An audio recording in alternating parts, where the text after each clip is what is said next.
Hi guys, welcome back to my channel. तो आज मैं आपके साथ एक नया एफएफ शेयर करूंगी जिसका नाम है how can my mate be a normal human. कहानी की ऑथर हैं जियान यानली 857। ये कहानी मैंने वटपैड से ली है। ये कहानी फैंटेसी में ओमेगा वर्स से रिलेटेड है।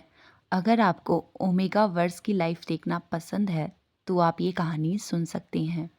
लेकिन इससे पहले मैं आपको बता दूं कि मैंने एक दूसरा चैनल भी स्टार्ट किया है जहां पे मैंने एक नया एफएफ स्टार्ट किया है जिसका नाम है this time I will not leave your side, जिसके मैंने 20 पार्ट अपने दूसरे चैनल में डाल दिए हैं। अगर आप इंटरेस्टेड हैं तो आपको लिंक डिस्क्रिप्शन बॉक्स में मिल जाएगा, आप वहां से उसे सुन सकते हैं। हम कहानी शुरू करते हैं। वी वुशान तो ग्रेट जी शुआन का बेटा है। वो एक ड्रैगन एम्परर थे, लेकिन 12 साल पहले उनकी डेथ हो गई। Fire dragon king Van Ruhan ने उनकी हत्या कर दी थी। विंग अभी वी रिलीम में रहता है अपनी मदर जियान यानली के साथ। वो अभी उनके सेक्ट की रानी हैं और वो एक वाटर ड्रैगन भी हैं। वी रिलीम में और क्रिएचर भी रहते हैं जैसे वियर वुल्फ, फॉक्सेस, मरमेड और एल्विस। वी रिलीम आसमान में ह्यूमन वर्ल्ड के ऊपर स्थित है। विंग एक ओमेगा है जो वाटर और आइस ड्रैगन का एक मिक्सचर है, लेकिन वो अपने पेरेंट्स में नहीं गया। शायद उसको उसके ग्रैंडफादर के जीन मिले हैं जिससे वो बिल्कुल उनकी तरह है। हिंग अभी 18 साल का हो गया है जो अपने मेट का इंतज़ार कर रहा है।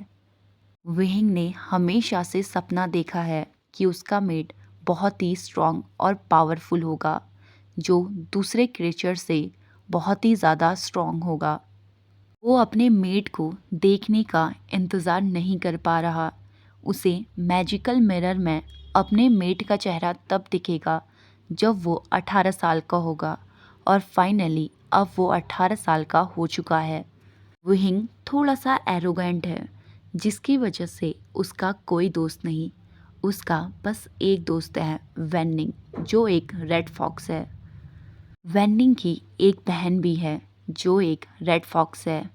ये दोनों विहिंग के सर्वेंट हैं जिसे यानली ने विहिंग के लिए चुना है।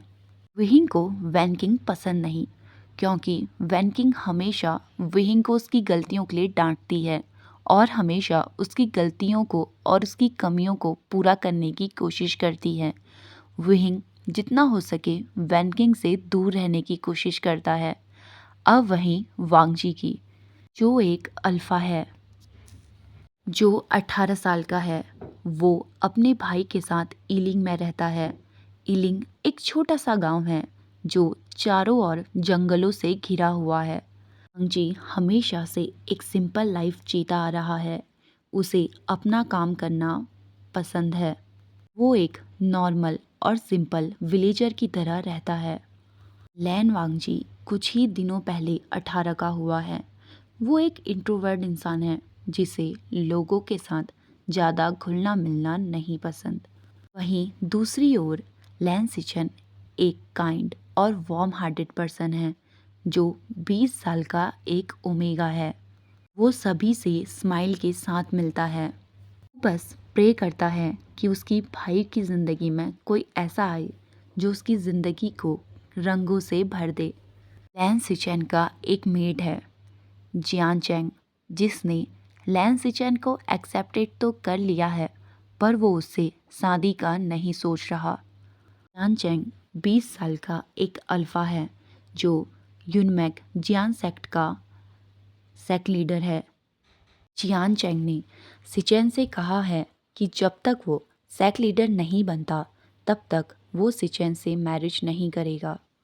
वहीं इलिंग विलेज में एक ओमेगा है जिसका नाम है जाओ लूसी। लूसी अपने अल्फा ब्रदर के साथ रहती है जिसने हाल ही में शादी करी है, लेकिन लूसी को अपनी सिस्टर इन लॉ बिल्कुल नहीं पसंद। को लगता है कि उसका भाई और भी अच्छी लड़की डिज़र्व करता था। लूसी का बर्थडे 2 दिन बाद आने वाला है और वो बस ये प्रे कर रही है कि उसका मेट वांगजी ही हो। उसका वांगजी पर बहुत बड़ा क्रश है। जब भी वो वांगजी के क्लोज जाने की कोशिश करती है, वांगजी उसको हमेशा दूर कर देता है और उसे अवॉइड करता है, जिससे जाओ लूसी को गुस्सा तो बहुत आता है, पर वो अभी वेट कर रही है पेशेंटली। ही वी रिलीम में वी वुशान अभी अपने गार्डन में बैठ के अपने बनी के साथ खेल रहा है। उसके पास 2 बनीज हैं, एक ब्लैक और एक वाइट कलर का। अब विंग एक बनी को उठा के उसे सहलाते हुए कहता है, तुम्हें पता है बनी, मैं बहुत जल्दी 18 साल का होने वाला हूँ और अब मैं अपने मेट को देख पाऊंगा। मुझसे तो इंतज़ार ही नहीं हो पा रहा। पता है बनी, मैं चाहता हूँ कि मेरा मेट बहुत ही स्ट्रांग हो। मैं चाहता हूँ एल्फ किंग ईवू मेरे मेड बने। तुम्हें पता है, वो पिछले 2 हफ्तों से मुझसे मिलने भी नहीं आए। मैं उन्हें बहुत मिस कर रहा हूँ। आई विश कि वो मुझे आज मिलने आते। इतना बोल के विंग पाउट करने लगा। अब उसने थोड़ा और समय अपने बनीज के साथ बिताया, फिर वहाँ से चला गया। वहीं ह्यूमन वर्ल्ड में लैंग वांगजी अभी एक बकेट फुल पानी लेके अपनी घर की ओर लौट रहा था। ओके गाइस, मैं आपको बता दूं, इसमें एल्फ किंग यीबू और लैंग वांगजी वो अलग कैरेक्टर हैं, तो प्लीज़ आप कंफ्यूज मत होना। उसके साथ जाओ लूसी भी चल रही थी, जो कंटिन्यूसली बात कर रही थी, पर वांगजी उसकी बात में कोई भी ध्यान नहीं देता, ना उसे इंटरेस्ट था। वो रिप्लाई में यस और नो या हूँ भी नहीं बोल रहा था। लूसी को भी इस बात से कोई फ़र्क नहीं पड़ता। वो कंटिन्यूसली बात किए जा रही थी। वो अपने बर्थडे के बारे में बता रही थी कि वो कैसे सेलिब्रेट करेगी। उसकी बातों में उसकी एक्साइटमेंट साफ झलक रही थी। साथ ही में वो अपने मेट के बारे में भी बात कर रही थी। उसे कैसा मेड चाहिए और उसे अपने मेड में क्या क्या क्वालिटीज़ चाहिए। लूसी वांगजी से पूछती है, वांगजी तुम्हें कैसा मेड चाहिए बताओ। इस बात पर वांगजी ने कोल्डली कहा, मुझे कोई मेड नहीं चाहिए। इतना कह के वांगजी तेज तेज चलने लगा। इस बात पर लूसी ने सैड होके पाउट बनाया और बाद में वांगजी के पीछे चली गई। वांगजी अपने घर आता है, जहां उसने देखा सिचेन अपने अल्फा मेट जियान चैंग से बात कर रहा था। वांगजी ने जियान चैंग को इग्नोर कर दिया।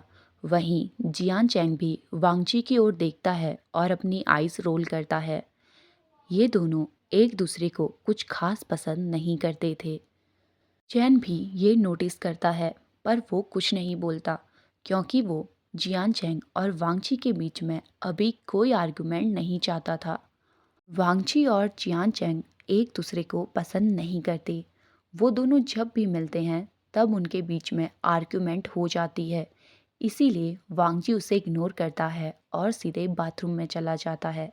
उसने पानी के बकेट को बाथरूम में रखा और वहाँ से सीधे अपने रूम में चला गया। उसने दरवाजे को इतनी जोर से बंद किया था जिसका शोर पूरे जंगल में गूंज गया। भी वांगजी अपने बेड में लेटा हुआ था। वो अपने मेट के बारे में सोच रहा था। तभी वो धीरे से कहता है, अब बस कुछ ही दिन बचे हैं, उसके बाद तुम समझ जाओगे कि मैं तुम्हारा मेड हूँ। इतना कह के वांगजी ने स्माइल करी और उसे किसी और की स्माइल भी याद आ रही थी, कोई ऐसा जो बहुत ब्यूटीफुल है, बहुत ज़्यादा। रात हो चुकी थी। वी रिलीम में विंग ने और यानली ने अपना डिनर कर लिया था। अभी वो दोनों साथ में बैठे हुए थे और विंग यानली को अपने दिन की सारी एक्टिविटीज़ के बारे में बता रहा था और यानली एक मुस्कान के साथ उसे सुन रही थी। विंग हमेशा से ऐसा ही करता है। वो अपनी होने वाली सारी एक्टिविटी को अपनी मदर को रात को बताता है। यानली हमेशा से चाहती है कि विंग का मेट उसकी बात सुने, उसकी केयर करे और उसे टाइम दे। अब कुछ देर ऐसे ही बातें करने के बाद विंग ने अपनी मदर को गुड नाइट विश किया और अपने रूम में चला गया। ओके गाइस, आज के लिए बस इतना ही। आई होप आपको ये स्टोरी पसंद आ रही होगी। गाइस, अगर आपको स्टोरी पसंद आए तो प्लीज़ मेरे चैनल को सब्सक्राइब करिए और लाइक करिए। और मिलते हैं हमारे नेक्स्ट पार्ट में। तब तक के लिए हंसते रहिए, मुस्कुराते रहिए एंड हैप्पी रहिए। Bye bye.